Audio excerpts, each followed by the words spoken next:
이제 오늘 본문 말씀 같이 한번 살펴보죠. 이제 세 번째 논쟁이에요. 앞선 두 번의 논쟁을 우리가 살펴보았고, 특별히 지난주에 우리는 사두개인들은 부활이 없다, 부활은 없다, 오직 현재만 있을 뿐이다, 그래서 그럴듯한 논리를 가지고 예수님에게 왔지만 결국 사두개인들이 부활이 없다라고 하는 그 주장은 자신들의 기득권을 놓고 싶지가 않은 거예요.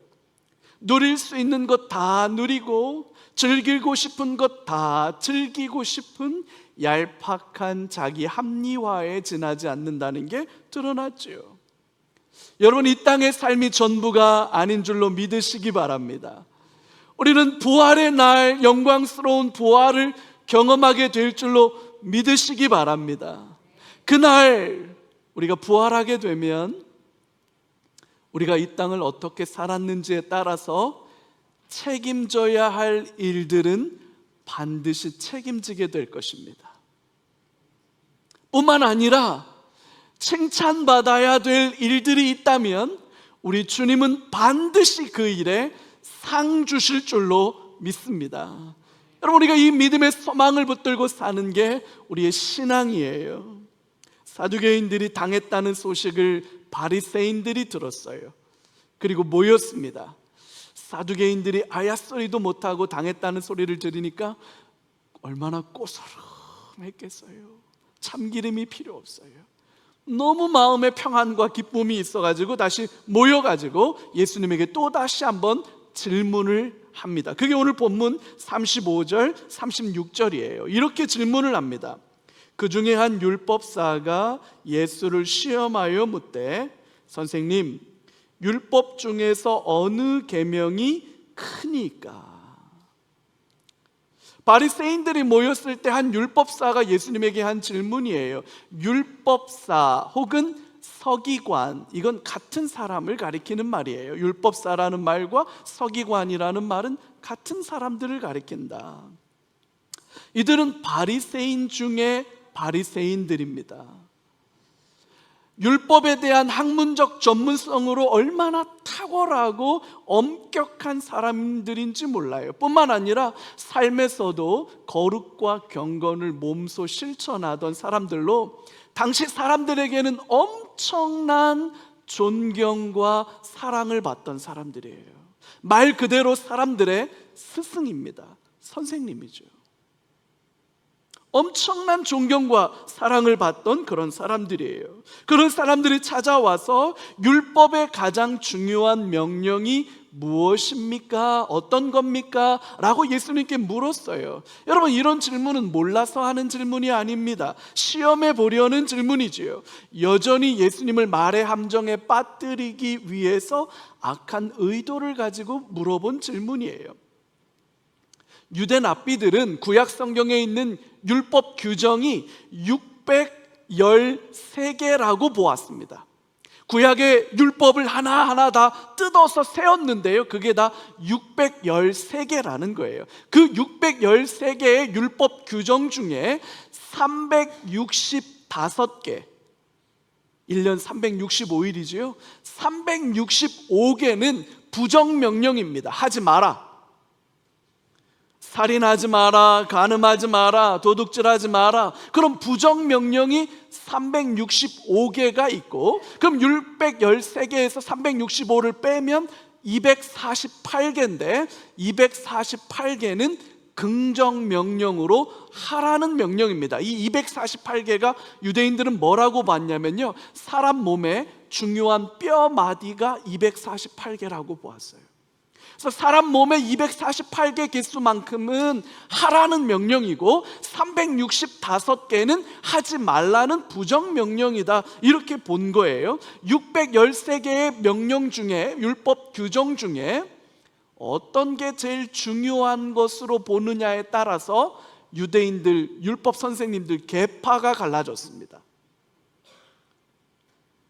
그래서 지금 예수님을 찾아와서 그 613개의 계명 중에 뭐가 제일 크고 중요한 겁니까? 라고 물은 것은 예수님이 대답하기에 따라서 어떤 율법학자들은 내 생각과 같네 이렇게 동의할 수도 있고, 나머지 율법학자들은 그러면 뭐가 되는 거예요? 내 생각과 다르네. 그래서 예수님과 논쟁을 하게 될 수밖에 없는 겁니다. 그래서 뭐라고 대답하시든지 결국 예수님은 누군가와는 논쟁에 휘말릴 수밖에 없는 그런 질문이에요. 그래서 어떤 게 제일 큰 겁니까? 라고 하는 이 질문, 참 집요하게 물고 늘어지고 있다, 이렇게 보시면 되는 겁니다. 예수님은 이 사람들의 악한 의도를 정확하게 간파하셨어요. 한데 그 질문을 피하지 않습니다. 그리고 그 질문에 대해서 예수님이 명확하게 당신의 입장을 말씀하고 계세요. 오늘 본문 37절에서 40절까지의 말씀이 그건데요, 여러분 우리 예수님의 명령이고 말씀이니까 같이 한번 읽어요. 37절, 예수께서 이르시되 내 마음을 다하고 목숨을 다하고 뜻을 다하여 주 너의 하나님을 사랑하라 하셨으니 이것이 크고 첫째 되는 계명이요 둘째도 그와 같으니 내 이웃을 내 자신같이 사랑하라 하셨으니 이 두 계명이 온 율법과 선지자의 강령이니라. 아멘. 여러분 말 그대로 저자직강이지요. 여러분 이 예수님이 누구십니까? 이 예수님이 어떤 분이십니까? 요한복음이 예수님을 소개할 때 요한복음 1장 1절에 이렇게 시작해요. 태초에 말씀이 계시니라. 이 말씀이 하나님과 함께 계셨는데 실상은 이분이 누구시다? 하나님이시라는 거예요. 할렐루야. 태초에 말씀이 계셨다. 그 말씀이 하나님과 함께 계셨다. 그리고 이 말씀이신 그분이 바로 하나님이시다. 여러분 그러면 이 율법 규정, 구약의 율법 규정 누가 말한 겁니까? 예수님이 말씀하신 거예요. 저자직강이에요. 그래서 이 예수님이 온 율법과 선지자의 강령, 가장 크고 중요한 핵심 규정을 콕 집어가지고 딱 한 줄로, 여러분 대가는 복잡하게 설명하지 않는 거예요. 여러분 수업을 들었는데 뭔 말인지 못 알아듣겠다, 그건 선생님도 모른다는 뜻이에요. 진짜예요. 진짜 대가는 쉽게 말해요. 여러분 어려운 설교는 심오한 설교가 아니라 모르는 설교예요. 쉬운 설교가 아는 설교예요. 예수님 딱 한 문장으로 콕 집어가지고 딱 한 센텐스로 말했습니다. 뭐라고 정리해 주셨느냐? 율법 규정 613개 규정의 가장 중요한 핵심, 크고 중요한 한 문장, 그건 뭐다? 하나님을 사랑하라는 거예요. 아멘. 하나님을 사랑하라. 아가페세이스 큐리온 톤세온 수, 너의 주 하나님을 사랑하라. 이것이 율법의 가장 중요한 강령이라는 거예요. 유대인들은 이 말씀을 매일 아침과 저녁으로 암송하던 그 신명기에 나오는 쉐마 말씀입니다. 들으라 이스라엘아, 쉐마 이스라엘, 너희 하나님 여호와는 오직 유일한 하나님이시니 너는 마음을 다하고 뜻을 다하고 성품을 다하여 내 하나님 여호와를 사랑하라 하셨느니라. 이게 쉐마예요. 쉐마. 그 말씀을 예수님이 딱 인용하시면서 이게 가장 중요한 명령이다. 이 쉐마라고 하는 말씀을 유대인들이 얼마나 소중하게 여겼냐면, 이걸 여러분 이마에다가 테필린이라고 하는 조그마한 상자를 메고 다녀요. 지금도 이스라엘 가면 유대인들, 정통파 유대인들은 이마에다가 이거 달고 다녀요. 왼쪽 팔뚝에다가 이거 메고 다녀요. 반드시 이거 메고 다니게 돼 있어요. 그 정도로 사랑하고 귀하게 여겼던 그 쉐마의 말씀을 예수님께서 말씀하시는 거예요. 하나님을 사랑하라. 이게 율법의 가장 중요한 명령이다. 여러분 여기서 중요한 게 뭐냐면, 주님은 율법의 핵심을 부정명령, 하지 마라로 말씀하지 않고 뭐로 말했다는 거예요? 하라는 긍정명령으로 하셨다는 거예요. 이게 너무 중요해요. 10계명은 첫 계명부터 시작해가지고 중요 계명이 다 하지 말라로 갑니다. 나 외에는 다른 신을 내게 있게 하지 말라. 어떤 형상도 만들지 말라. 말라예요, 말라. 근데 주님은 어떻게 하셨습니까? 사랑하라. 하나님을 사랑하라. 하나님을 사랑하되 너는 마음을 다하고 목숨을 다하고 뜻을 다해서 사랑해야 한다. 이게 무슨 말이냐? 마음과 목숨과 뜻은 전인격을 가리키는 말이에요. 그러니까 하나님을 사랑하되 할 수 있는 모든 방법을 다 동원해서 사랑해라, 그런 뜻입니다. 감정과 의지와 지식을 다 동원해서 사랑해라, 그런 뜻입니다. 할 수 있거든, 여러분 할만하거든 사랑해라, 그런 뜻이기도 하지만, 혹은 현저하게 불가능한 한때, 쉽지 않은 때, 어려운 상황이 되더라도 상관하지 말고 하나님을 사랑하라, 그런 뜻입니다. 사랑하는 성도 여러분, 예수님께서 알려주신 대로 하나님을 사랑하는 저와 여러분들 되시기를 주의 이름으로 축복합니다. 신앙생활의 핵심이 뭡니까? 신앙생활의 본질이 뭡니까? 우리가 예수를 믿는다는 게 무슨 뜻입니까? 예배 나와서, 교회 나와서 찬송하고 기도하고 박수치고 교제하고 점심 먹고 여러분 목장 모임하고, 이게 다 무슨 의미가 있습니까? 여러분 그 의미는 어디에 있는 겁니까? 하나님을 사랑하는 데 있는 겁니다.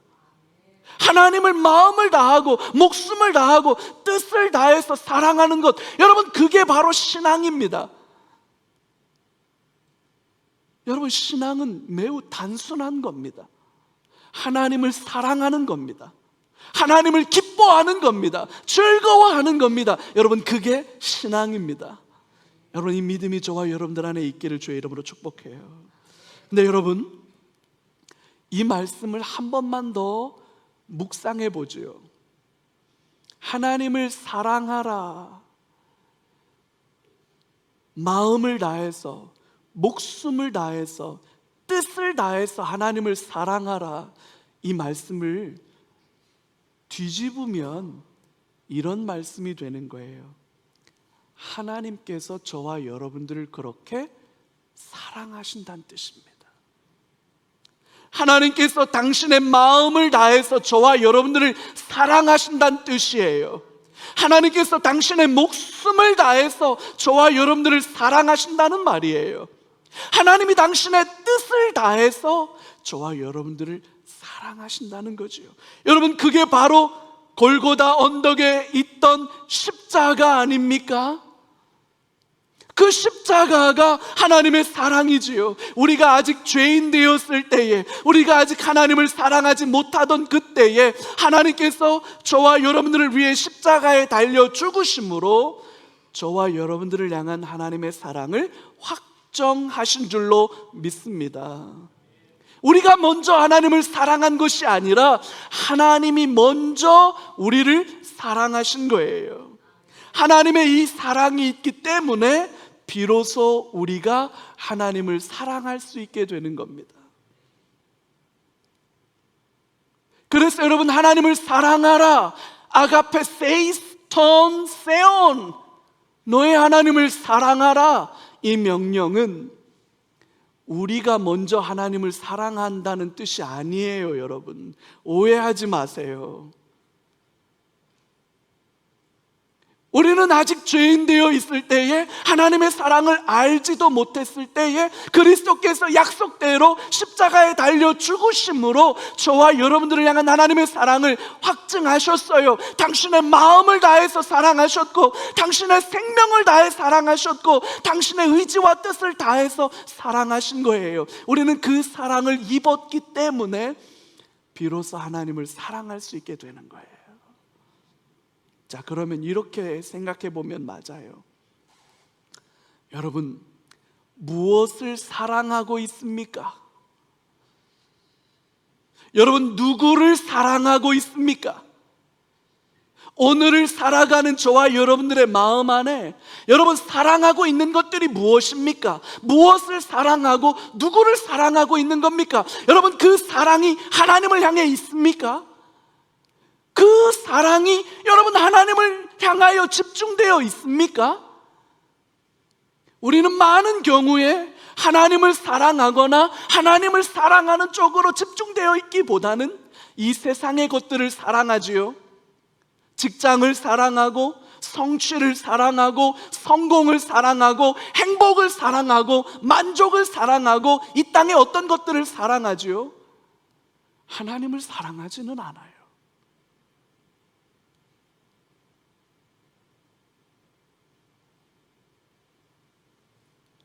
우리가 하나님을 사랑하지 않는다는 게 무슨 뜻인지를 제가 말씀드릴게요. 하나님을 사랑하지 않는다는 것은 아직까지 한 번도 하나님의 사랑을 내가 경험해 본 적이 없다는 뜻이거나, 아니면 하나님의 사랑을 내가 알고 경험해서 알지만 지금은 그 사랑을 잃어버렸다는 뜻인 거예요.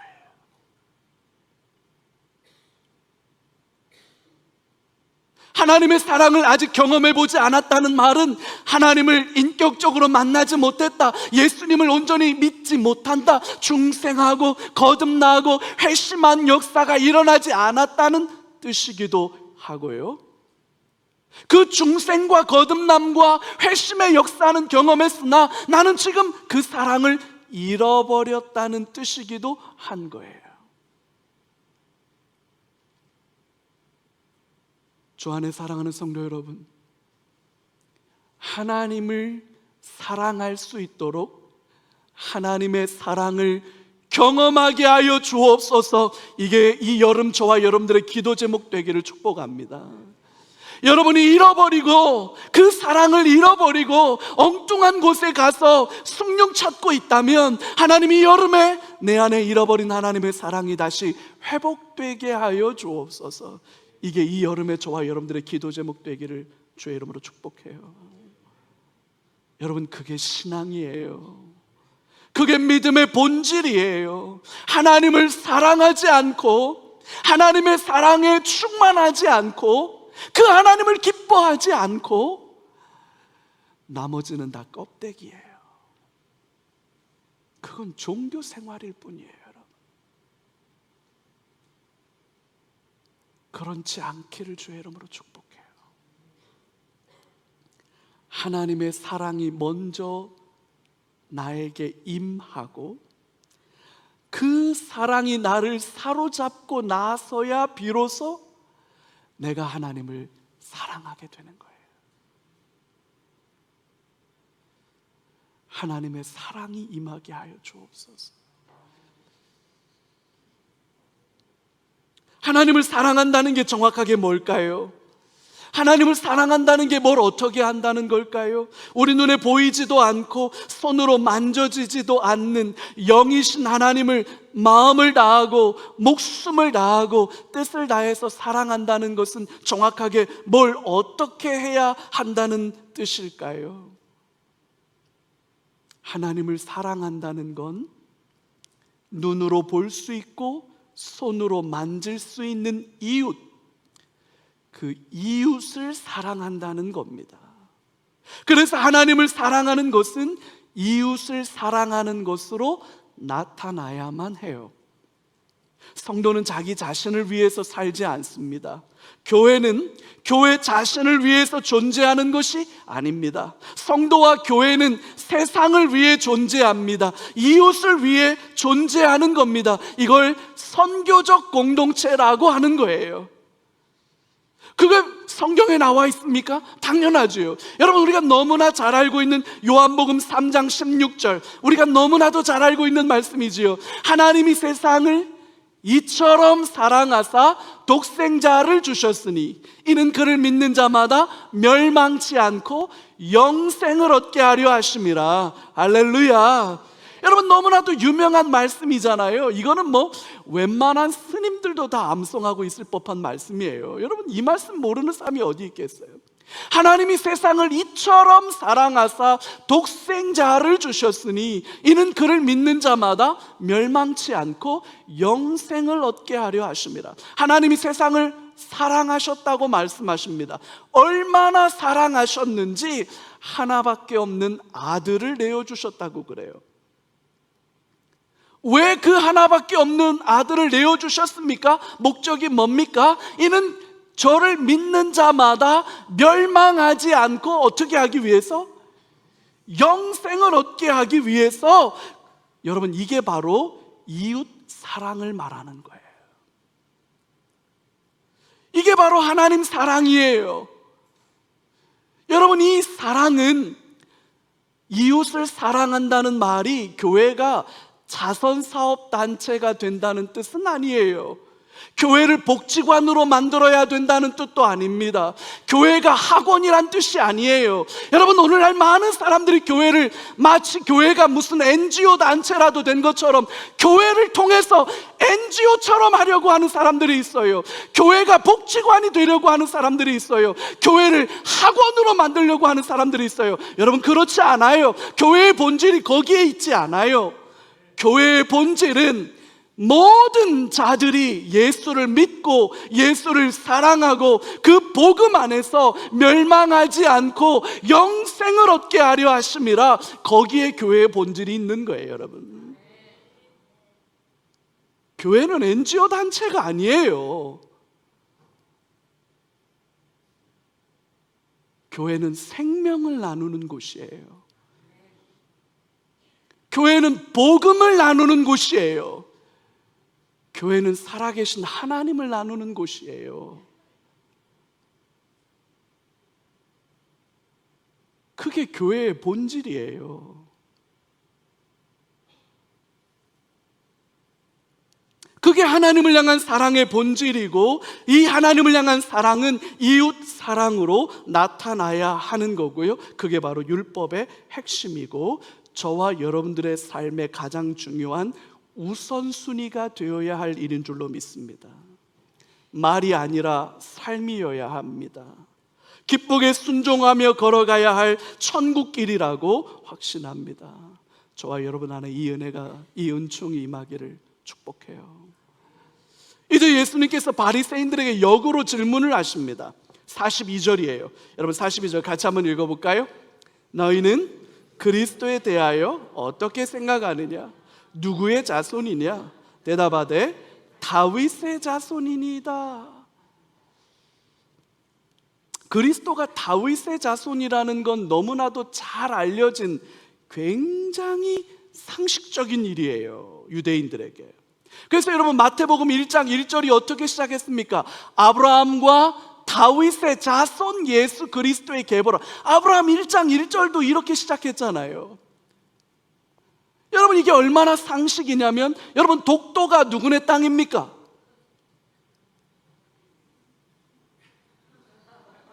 다시요. 그러면 다케시마는 누구네 땅입니까?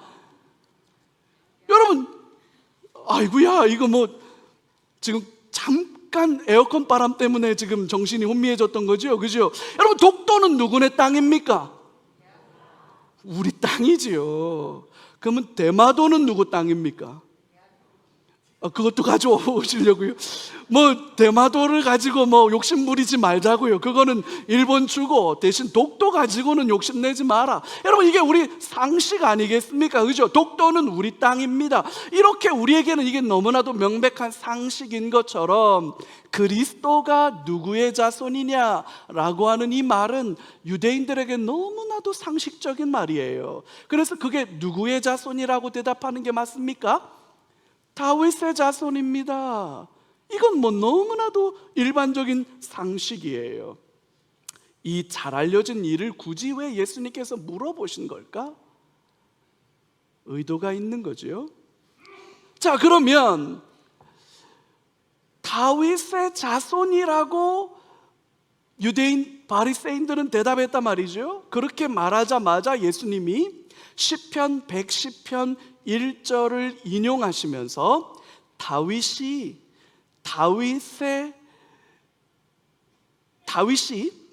자기의 후손인 그리스도를 향해서 주님이라고 고백했다는 사실을 지적하면서 이게 도대체 무슨 의미냐라고 묻는 거예요. 오늘 본문 44절입니다.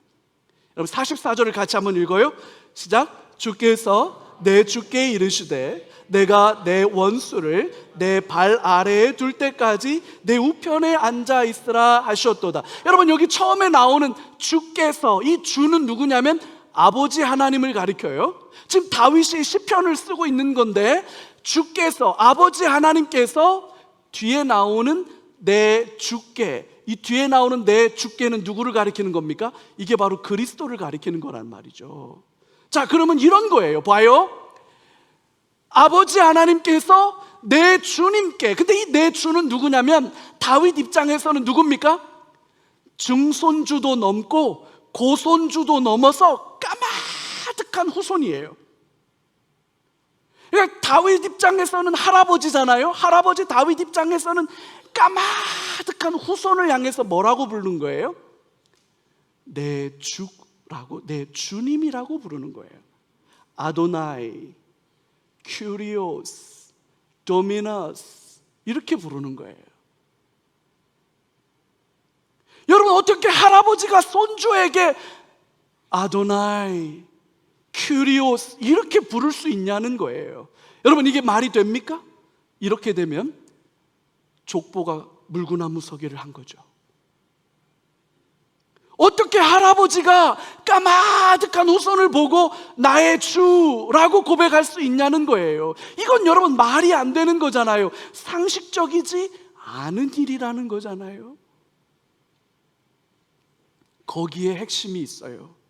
여러분, 바리새인들은 그리스도가 다윗의 후손으로 올 거라고 하는 건 알았어요.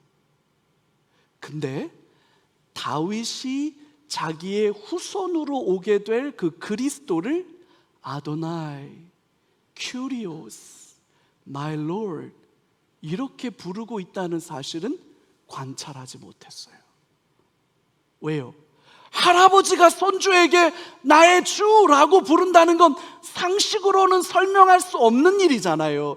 전혀 상식적이지 않는 일이잖아요. 어떻게 그렇게 말하고 있을 수 있어요? 버릇없게 자란 손주가 할아버지 상투 잡고 할아버지 수염 잡는 일들은 있지요. 그러면 할아버지들이 껄껄껄 웃으면서 이놈 그러면 안 돼요 라고 말하면서 손주를 가르치는 거예요. 근데 그 할아버지가 까마득한 그 손주에게 My Lord, 내 주님, 아도나이 이렇게 부른다는 건 여러분, 이건 상식적이지 않은 일이고, 이게 상식적이지 않은 일이라는 건 이 다윗의 후손이 뭔가 여기에 특별한 비밀이 있구나 이렇게 여겼어야 된다는 거예요. 그 비밀이 뭡니까? 다윗의 후손으로 오신 이 예수님이 누구신 거예요? 하나님 당신이잖아요. 그러니까 하나님 당신이니까 다윗도 그 하나님이신 내 후손을 보면서 뭐라고 말하는 거예요? 아도나이라고 고백하는 거잖아요. 근데 중요한 건 뭐예요? 바리새인들은 상식적으로 다윗의 후손으로 메시아가 올 거라는 건 알았지만 다윗의 후손으로 오신 그 메시아가 하나님이실 거라고는 생각을 못한 거예요. 사람이 생각할 수 있는 상식과 인간의 경험칙 안에서만 다윗의 후손 그리스도를 생각한 거지, 사람의 생각과 사람의 상식을 초월하는 하나님의 놀라운 구원의 신비, 하나님 당신이 직접 다윗의 후손으로 이 땅에 오실 거라고는 상상도 못한 거예요. 그러니까 바리새인들은 예수님을 알아볼 수가 없는 겁니다. 그러니까 예수님을 알아볼 수가 없으니까 예수님을 믿을 수도 없고 사랑할 수도 없는 거지요. 베드로와 딱 반대지요.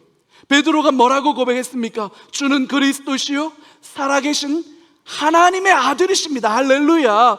요한의 시몬아, 너는 참 복되다. 너에게 이걸 알게 하신 이는 사람이 아니라 누가 하신 일이다? 하나님이 하신 일이다. 할렐루야. 여러분, 상식 수준에 머물러서 살아가는 사람들이 있어요. 인간의 경험 수준에서만 머물러 살아가는 사람들이 있어요. 그들의 눈에는 보이지 않아요. 믿음의 눈이 열려야 진리의 세계가 보입니다. 옛날 우리 어르신들 표현으로 영안이 열려야 구원의 세계가 보이는 거예요. 영의 눈이 열려지지 않은 사람들, 믿음의 눈이 열려지지 않은 사람들, 상식과 경험의 세계 안에 갇혀 사는 사람들, 그 사람들은 구원을 보지 못해요. 하나님의 역사를 보지 못해요. 주 안에 사랑하는 성도 여러분, 여러분의 믿음의 눈이 열려지기를 주의 이름으로 축복합니다. 영의 눈이 열려지기를 주의 이름으로 축복합니다. 그래서 믿음의 눈이 열려지고 영의 눈이 열려져서 하나님의 진리의 세계를 보고 그 진리의 세계를 살아가는 저와 여러분들 되시기를 바라요. 여러분, 오늘날 교회가 상식 수준에도 미치지 못한다, 이런 비난과 비판을 듣는 경우가 왕왕 있어요. 상식 수준에도 미치지 못하는 게 아니냐, 그런 얘기를 들을 때마다 너무 창피하고 부끄럽고 안타까워요. 교회가 상식 수준에도 이르지 못한다면 이게 얼마나 창피한 일입니까? 근데 여러분, 더 가슴 아픈 일이 뭔지 아십니까? 더 안타까운 일이 뭔지 아십니까? 교회가 인간의 상식 수준에만 머물러 있는 거예요.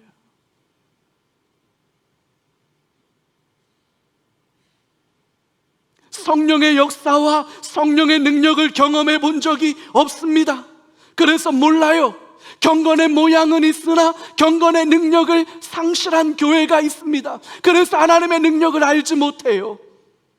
복음의 권능을 잃어버린 교회들이 있습니다. 그래서 심령이 뒤집어지고 새로워지고 온전해지고 충만해지고 거룩해지는 그런 변화와 역사를 모르는 교회가 있어요.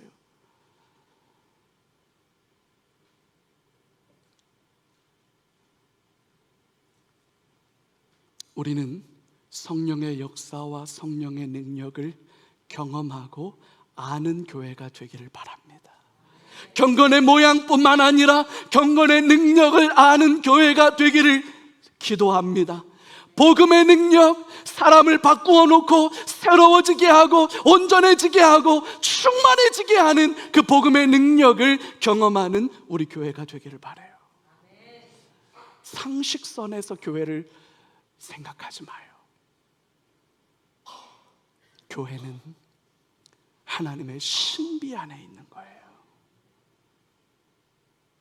그 하나님의 신비를 경험하고 그 하나님의 놀라운 섭리를 경험하고 하나님 없이는 설명되지 않는 인생들, 하나님을 빼면 설명되지 않는 인생들, 여러분, 그런 인생들 다 되시기를 주님의 이름으로 축복해요.